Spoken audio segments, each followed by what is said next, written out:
Welcome to another lesson. Today our topic is greetings. Grating departing. So এটার মানে হচ্ছে আমরা যখন বিদায় নেব তখন কিভাবে গ্রেট করব অথবা বিদায়টা কিভাবে নেব সেটাই আমরা আজকে দেখে নেব। সো ফর্মাল গ্রিটিংস গুলো কি হতে পারে বিদায়ের সময়? ইট ওয়াজ আ প্লেজার সিইং ইউ, অর্থাৎ আমাদের অফিসিয়াল বা প্রফেশনাল কোনো একটা প্রোগ্রামে থেকে আমরা বিদায় নিয়ে নিচ্ছি মানুষদের থেকে, তো তখন আমরা এইভাবে বলতে পারি। এরপর হচ্ছে গুড বাই, তারপর হচ্ছে good night. And remember one thing, good নাইটটা আমরা কখন ইউজ করব? গুড নাইটটা আমরা ইউজ করব রাত 8টার পর। অর্থাৎ আমরা যখন ফার্স্ট ডে, আমরা ফর এক্সাম্পল আমরা 7টায় কারোর সাথে দেখা করলাম, তো 7টা সন্ধ্যা 7 মানে রাতের 7টা বা সন্ধ্যা 7টা যাই বলি না কেন, 7টার দিকে কারোর সাথে দেখা করলাম।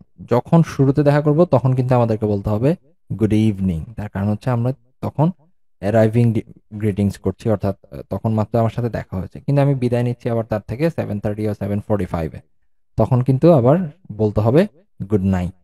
এটা একটু মাথায় রাখতে হবে। এরপর হচ্ছে টেক কেয়ার। আর ইনফর্মাল গ্রিটিংস কি হতে পারে? Nice to meet you, have a good day. তারপর হচ্ছে গুড বাইও বলতে পারি, অথবা শুধু বাই এভাবেও বলতে পারি, and C you later.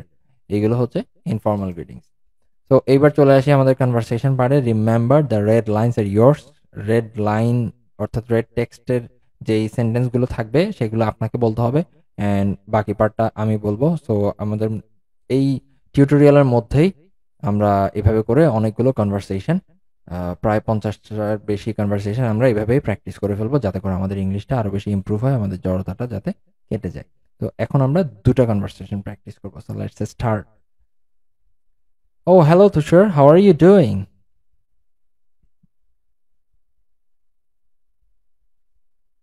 I'm doing great.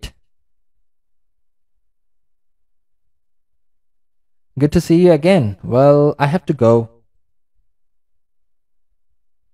See you later. Very good job. Now, moving on to our second conversation. Red lines are yours. Good morning, Mr. Tuhin. I'm very well, thank you. And you?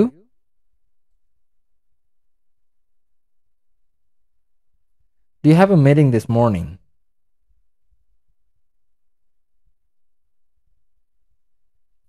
Yes, well, it was a pleasure seeing you. Very good job, guys. Thank you so much. And that's all for now. Hope to see you in our next lesson.